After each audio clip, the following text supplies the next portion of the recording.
The high-speed research-class vessel traversed the abandoned region of space. Fletcher quadruple-checked the scanners and engine performance. All ship systems were functioning correctly. For this mission, they had assembled the best and most reliable vessel with dual redundancy on critical systems. But even knowing all this, he constantly searched for potential errors. It helped him stay calm and focused, while simultaneously increasing their chances of success.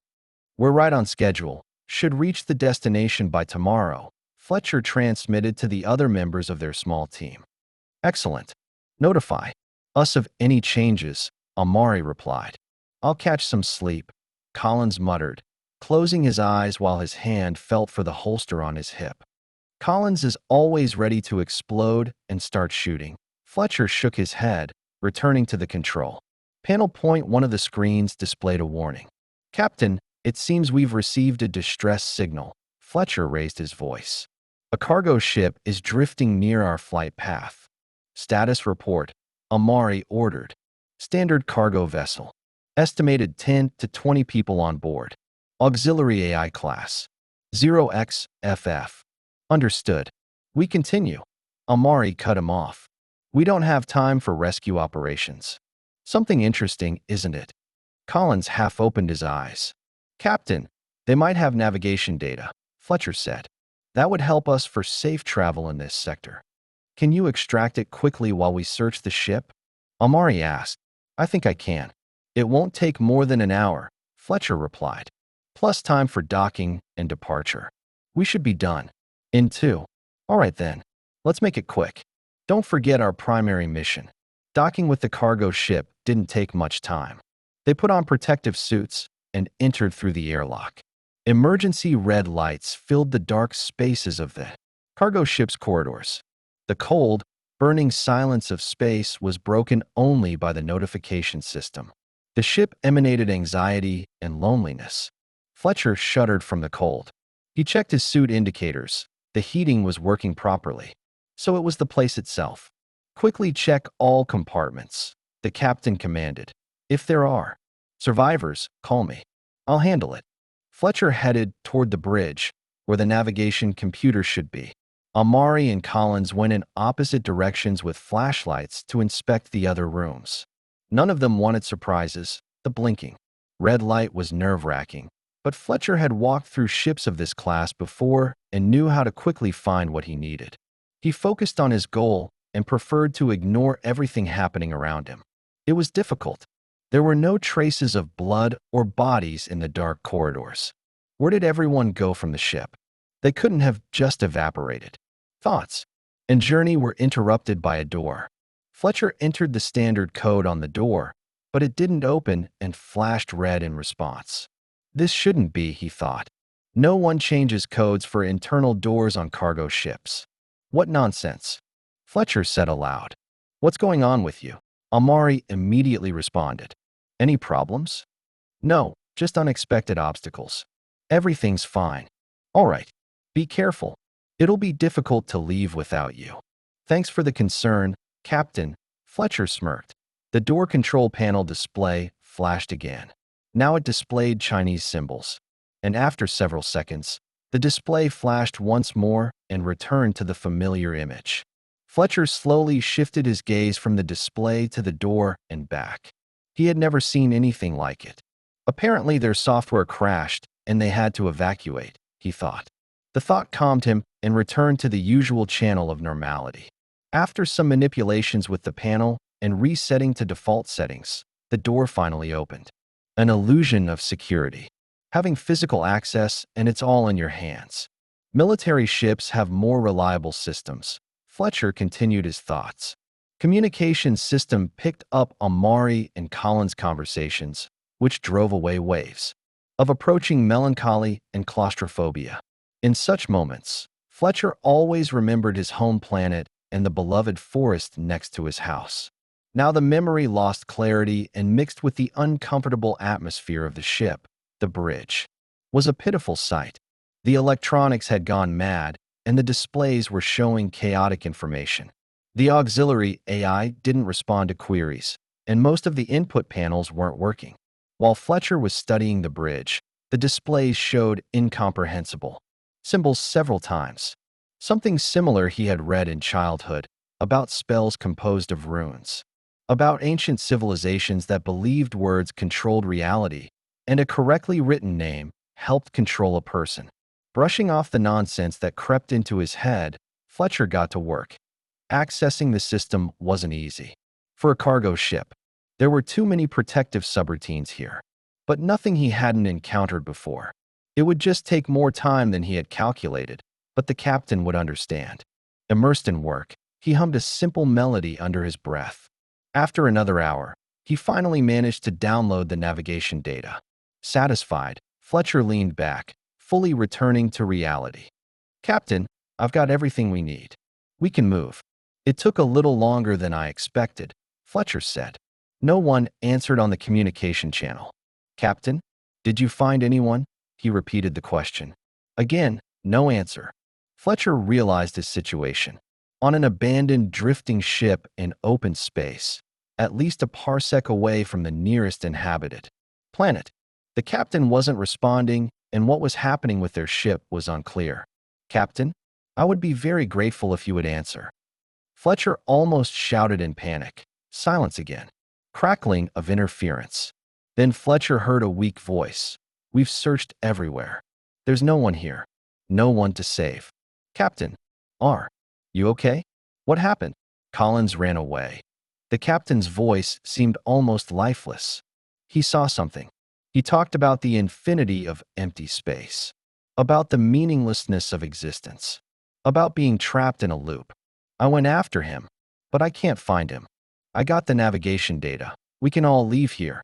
"Listen, Fletcher, what do you think? Does our mission make sense? What will we change in the end? Why are we doing this?" "Captain, you've never talked like that. You know our mission is very important. Our information will save millions of lives. We can prevent the biggest catastrophe." "Yes, but all those millions will still be devoured by the void of space. Their bodies will slowly decompose, consumed by entropy. Have you seen how a person dies? They're more often cremated now, but what if there's no one to cremate them? In the old days, people were buried in the ground. There they rotted. Endless cemeteries, filled with bodies. Cemeteries bigger than any possible cities, hiding the history of the civilization of the dead." "Captain, where are you?" "I'm coming now. Focus on my voice. I'm in a large room. They apparently used it as a dining hall once. I think Collins is right. None of this makes any sense." Fletcher cut off the communication and looked around one last time. The damaged bridge looked much more attractive than the unknown, and even more attractive than the unexpected madness of the always calm and pragmatic captain. Fletcher couldn't explain to himself what had happened, but he felt in his gut that something was seriously wrong. He realized he should hurry. The sooner they got away from here, the better. Coming here was a mistake. His mistake, in addition to the navigation data. Fletcher had the ship's layout at his disposal. Marking the largest room that matched the captain's description, he left the bridge. The doors along the way also seemed to have gone crazy. All at once, as if whatever affected the captain also affected them. They refused to let uninvited guests pass. Fletcher used his technical persuasion skills to move further. The corridors seemed like a swamp that slowed down each step. Fletcher fought through their intrusive viscous pressure. The captain had completely stopped giving any sign of life. When Collins last came on the communication channel, Fletcher couldn't even remember. The situation began to weigh on him too. Around the next corner, along with the corridor, a new thought was waiting. Thoughts clustered in his head like a dense, physically tangible alien mass. In his life, he had never thought so much about the structure of the universe as he did now. While making his way through the ship, in the dining room, there were several tables, bolted to the floor and intended for the small crew of this vessel. The captain was sitting on a metal bench next to the table, hanging his head. Fletcher ran up to him and immediately checked the suit sensors. All vital signs were normal. Amari raised his head. In his eyes, Fletcher saw something new that he had never noticed before. Amari looked as if he had aged several years. His focused face had changed, looked more relaxed, and less determined. "Captain, go to the ship. I'll find Collins and we'll leave here," Fletcher said. In response, the captain weakly nodded. Fletcher shook him to bring him to his senses and repeated what he had said again. Then he waited for the captain to stand up and start walking towards the airlock. The hardest part remained, finding that Psycho Collins. He had never been known for a stable disposition. If even the always calm captain was affected, it's hard to imagine what could have happened to Collins. Although among the three of them, Collins was the most offbeat and had combat training. It was thanks to him that they were able to obtain information worth more than their lives. Leaving the dining room, Fletcher returned to the labyrinth of swampy corridors. They continued to slow him down. Each door seemed to have its own consciousness and required a new approach, but they helped Fletcher in his search. The logs of each door contained the time of last access. Like breadcrumbs, they paved his way to Collins that he found Collins in the medical compartment. He was sitting on the floor, various medications scattered around him, including an unused adrenaline injector. Collins was holding a gun in his hands. "I've been looking for you for a long time," Fletcher said in a calm voice. "You've run far. You can't run from him. He's everywhere. I tried. An eternity passed. I couldn't. I can't do it anymore.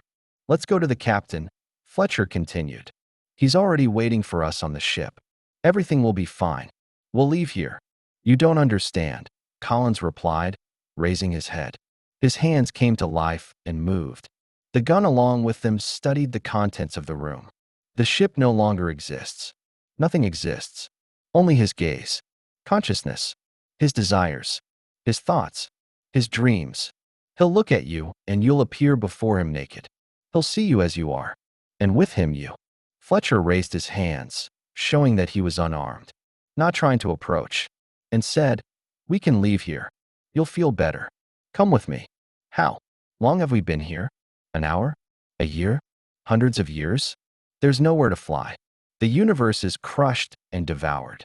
Its existence is doomed. I can't do this anymore, eh? It's tormenting me." "Buddy, we've only been here a couple of hours. What are you talking about?" "Oh no," Collins drawled. There was a smirk in his voice, although his distorted lips didn't form the usual pattern. "We've been here for several lifetimes, and I'll end this life on my own terms." With this phrase, Fletcher jerked forward, realizing what would happen now. But the gun was already at his temple. A shot rang out. The head along with blood bobbed in the low gravity of the medical compartment. Fletcher looked in shock at the aftermath of the catastrophe. Thoughts left him and returned to him with new strength, enhanced by the gloom of the moment, enhanced by a new sensation. A new voice spoke in him, undermining him from within. Fletcher froze in place. "Need to move. My mission is waiting." We knew what we were getting into. Even if we imagined it differently, Fletcher convinced himself. Leaving the compartment, he took a deep breath, gathering strength. It seems the only possible way out is to run. The awkward run somehow gave him strength. It was easier to go back. There was no need to look for Collins. No need to worry. He almost made it to where they had docked when the ship's alert system announced, "Airlock ready to open." "Airlock ready to open?" The captain couldn't have left without me. His heart beat faster. The last thing Fletcher wanted was to be stuck on this ship forever, or until he blew his own brains out, like Collins. Adrenaline hit with a powerful dose that in less than a minute, Fletcher reached the airlock. Inside the airlock, behind the partition, stood Amari. He had taken off his helmet, and Fletcher could see his slightly gray short-cropped hair. Amari turned to him and smiled serenely. The smile distorted, turning into a grimace of horror and pain. The airlock opened, and the captain found himself in open space. Fletcher watched this picture, powerless to change anything. The horror of the situation finally began to dawn on him in all its seriousness. And then he saw. Their ship was no longer docked to the cargo vessel. Between him and the ship was the boundless cosmos. Images from his life flashed before Fletcher's eyes, unwanted pictures at the subconscious level. They flickered and immediately disappeared, and did not return. His own inner voice whispered, "More, more, more memories and thoughts." A voice that no longer belonged only to him. Something intangible was devouring the past and life, and Fletcher could do nothing about it. His beloved forest flashed and disappeared, the house in the sunset, and the very first ship he had driven. Everything disappeared. The phantom pain of lost memories felt like a long severed arm. Need to focus. Remember the goal, Fletcher thought to himself, while his inner vision turned to different memories. Childhood had already completely disappeared. He felt a foreign gaze. Ancient, dangerous, and incredibly hungry. Greedy for every gulp of Fletcher's life. Focus.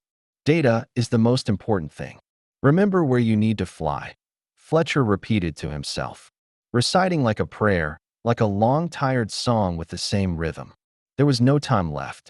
Oxygen wouldn't last long. He double-checked his suit, looked through the airlock at there. Research ship. I can do it. I have one chance, but I can do it. The main thing is to calculate the trajectory. It's even easier than piloting, Fletcher thought, feeling how the monster continued to devour his memories. The time spent at the academy evaporated in a fraction of a second. Friends and classmates disappeared, followed by teachers, enemies, and just random people. Fletcher entered the code on the airlock. It slowly opened, letting the vacuum of space inside. The ceiling was finally broken. Only one chance. Fletcher tensed his legs for a jump, and then simultaneously turned off the magnetic boots and pushed off from the reliable surface of the cargo ship. He felt how the voice in his head finally went crazy, and the loss of memories and thoughts accelerated. His personality was slipping away from him. Faster, faster, just reach. I must pass on what we obtained with such difficulty. The initial impulse of the jump was fading, but he was already almost close. It was just a little bit left. Fletcher's body bumped against the research ship they had arrived here on. The alien-hungry gaze had already reached the memories of how they docked with the cargo ship. It greedily dug into the freshest memories. It began to devour memories of Call. What was his name? Cormac? Dolan? Damn. Finally, entrance. Focus, remember the goal. Fletcher was sitting at the control panel of the research ship. He didn't know who he was and didn't remember how he got here. He only knew that he had important coordinates and he had to deliver them. The drifting cargo ship remained behind, along with people that Fletcher no longer remembered.